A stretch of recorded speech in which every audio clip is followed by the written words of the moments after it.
હવે ગરમીમાં ઘટાડો થવાની શક્યતા છે, પણ બપોરમાં ધૂળકટ જશે, આંધી વંટોળનું પ્રમાણ વધશે અને ભારે આંધીઓ હવે ફૂંકાશે. લગભગ તારીખ 18થી 23 પ્રી મોન્સૂન એક્ટિવિટી વરસાદ થવાની શક્યતા રહેશે. સૌરાષ્ટ્રના ભાગમાં પ્રી મોન્સૂન એક્ટિવિટી વરસાદ થવાની શક્યતા રહેશે અને લગભગ ઉત્તર ગુજરાતના કેટલાક ભાગમાં પ્રી મોન્સૂન એક્ટિવિટી વરસાદ થવાની શક્યતા રહેશે. દક્ષિણ ગુજરાતમાં પણ પ્રી મોન્સૂન એક્ટિવિટી વરસાદ થવાની શક્યતા રહેશે. પ્રી મોન્સૂન એક્ટિવિટી વરસાદ બપોરે કેટલાક ભાગમાં થવાની શક્યતા રહેશે, જે ગાજવીજ સાથે થવાની શક્યતા રહેશે. આ ઉપરાંત લગભગ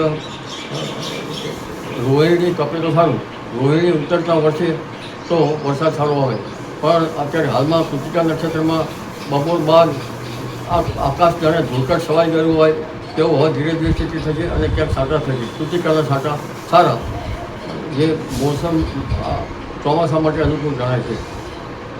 લગભગ 25 મેથી 15 જૂન વચ્ચે અરબ સાગરમાં સક્રિય થશે અને અરબ સાગરમાં લો પ્રેશર કે વેલમાં લો પ્રેશર બનવાની શક્યતા રહેશે. આ અરસામાં બંગાળ ઉપસાગર પણ સક્રિય થવાની શક્યતા રહેશે. એટલે હવે ધીરે ધીરે પ્રી મોન્સૂન એક્ટિવિટી વરસાદ થશે અને ચોમાસાનો પ્રથમ ભાગ છે. 8 થી 15 જૂનમાં ત્યાં વૃક્ષ નક્ષત્રમાં વરસાદ થવાની શક્યતા રહેશે. 23 જૂનથી 28 જૂનમાં કેટલાક ભાગમાં ભારે વરસાદ થવાની શક્યતા રહેશે. જી.